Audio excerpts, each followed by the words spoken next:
Hi, everyone. It's me, Krylios, Team Racing Productions MC and producer. And joining me today is Ambrose Lane. Welcome.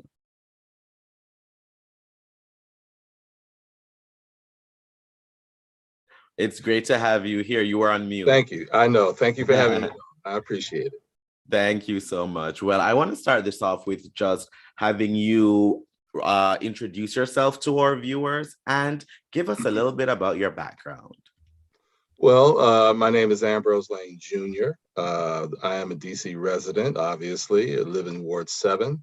I am also the founder and chair of the Health Alliance Network, which I have been able to build in about 8.5 years into the largest community-based health advocacy group in the district. We do work, we started in Ward 7, but we do work in Wards 8, Wards 5, Ward 1, and Ward 4. And I am addressing health disparities and trying to build a better health model for our communities. Oh, thank you for that. That is so important. So, you are currently, in the running as a candidate for the DC Council at large. Talk to me about what was so special about this time, this cycle, that you decided to throw your hat in the ring. Well, I think that we are undergoing not only an inflection point in the District of Columbia, but we're also undergoing both an amazing time, but also a very challenging time. And I think that this particular time requires leadership that can adapt and innovate in order to transform our approach to modern challenges.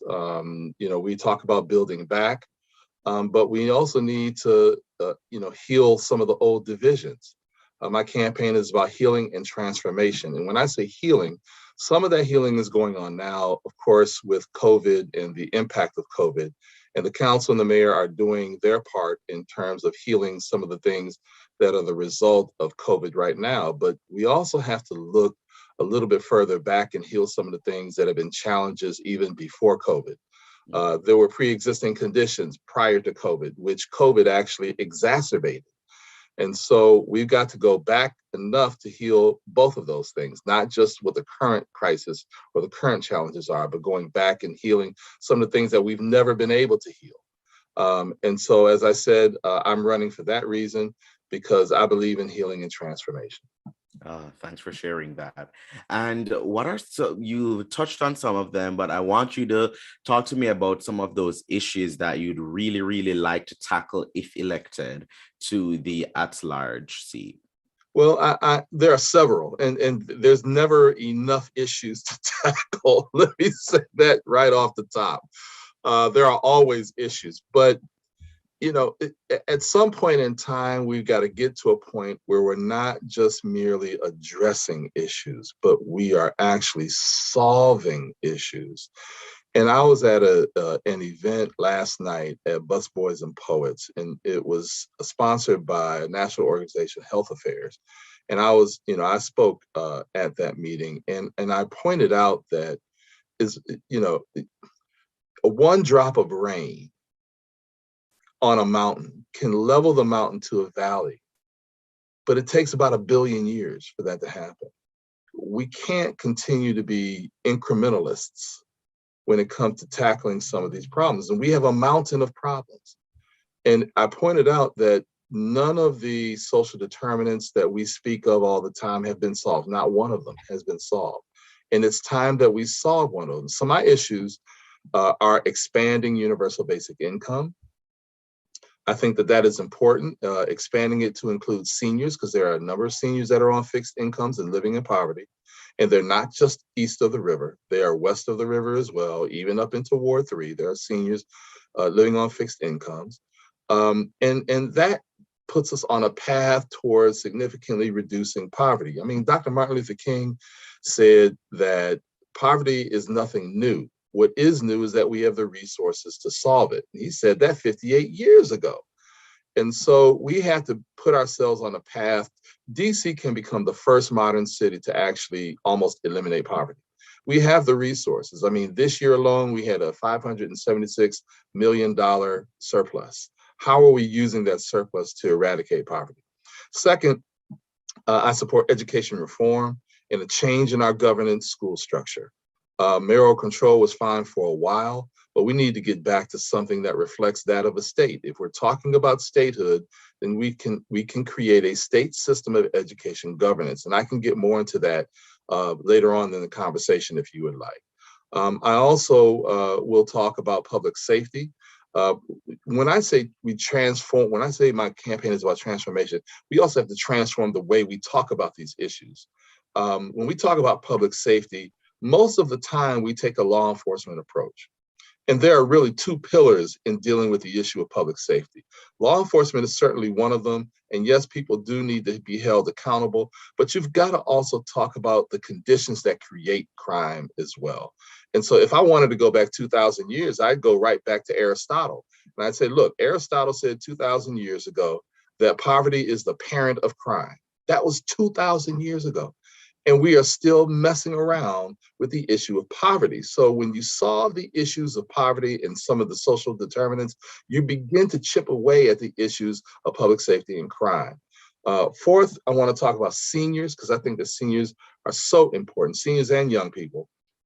When we talk about seniors, they have to be able to age in place. And the district is doing a number of things to help seniors age in place. But as I mentioned earlier, there are seniors that are living on fixed incomes.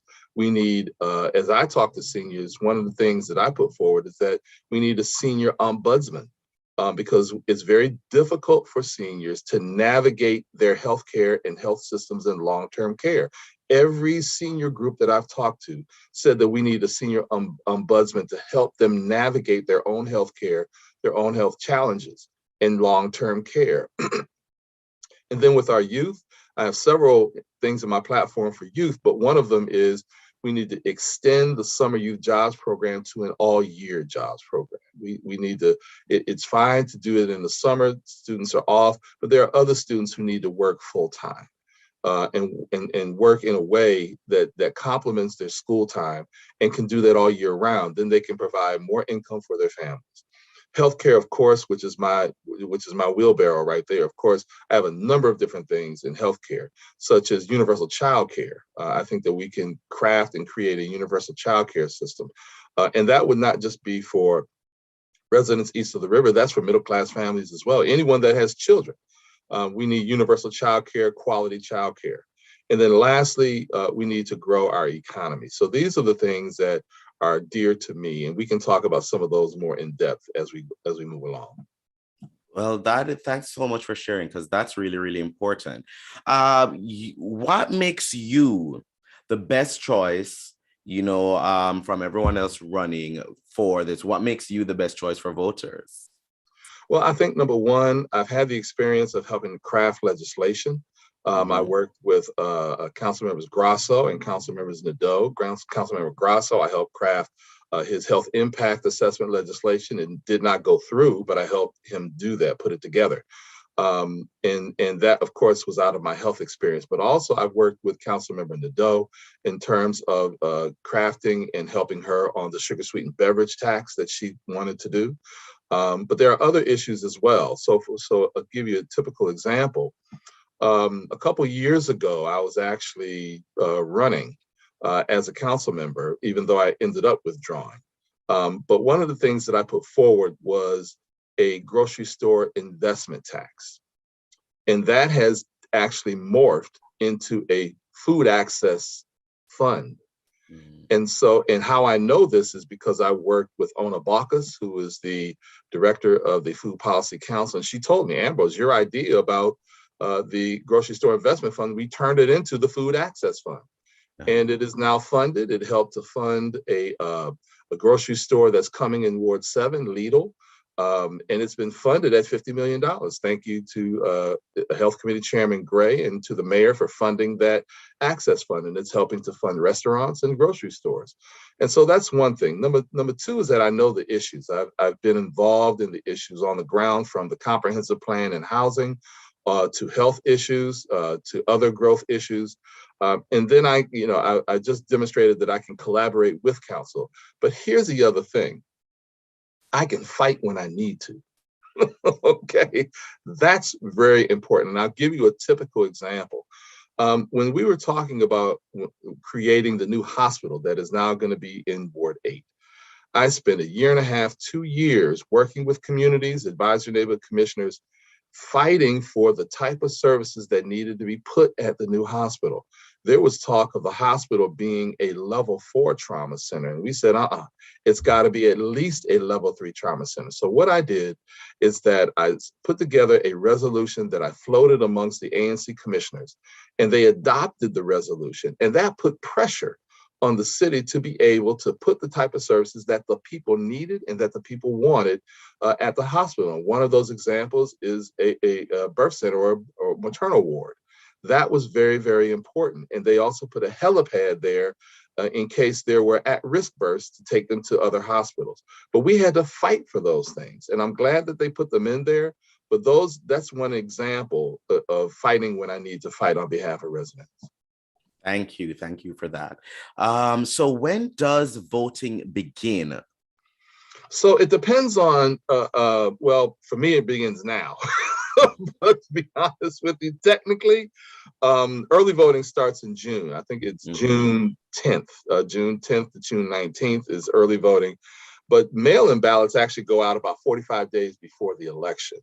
And so that's the timeline that we are on. That's the timeline we are on. And so I hope that viewers are keeping that in top of their mind, especially if you are not yet registered to vote or you are just not sure of your voter status. So if you want to make sure of that, if you need to register to vote or check your voter status, you can go to headcount.org right now to check that voter status and register to vote if you have not yet already done so. Once again, that is headcount.org. All right. So, Ambrose, please tell me, where can people get more information about your campaign? How can they follow you, keep up with what you're doing, and support in any way they see fit? Well, they can find me on Twitter, Ambrose Lane Jr. They can also go to our website, which is ambroselanejr.com. That's spelling of my name, Ambrose, last name Lane, Lane, Jr., Jr.com. And they can find out pieces of my platform, what I stand for, how they can contribute and donate, or how they can volunteer. And so we're pushing the ambroselanejr.com. I mean, a lot of candidates, they'll say, such and such for DC. And, I'm actually not running to be a politician. I'm more of an anti-politician. Just like you have anti-heroes, I'm an anti-politician. I am a fighter. And that's what I'm fighting for. I'm fighting for a better DC because we have the resources to make DC a lot better. Thank you for that. So those links will be in the description below. Viewers, you can go ahead and check them out right now. Before I let you go, Ambrose, any last words you want to say? Yes, DC can transform. We have the ability to end homelessness in one fell swoop. We don't have to wait years to end homelessness. We don't have to wait years to end poverty. We can start getting on that road right now, because if we are able to end poverty, it is a boost for the DC economy. So there are a number of reasons why we need to take Dr. King's message and continue that legacy of trying to eradicate poverty, but at the same time, trying to lift communities up and be able to realize what his dream actually was. That's difficult to do in an environment where the history is racism and poverty continues to be something that we seem to kick the can down the road in order to solve. So I'm hoping that you join me. I think it is time. We have the ability, and we need to just continue to move forward into the future. Thank you so much. And thank you for joining me today. It's been such a pleasure. Thank you. I appreciate being on. Certainly. And I wish you the best on your campaign. To our viewers, please follow all Team Racine Productions on social media at Team Racine, and like, comment, and subscribe.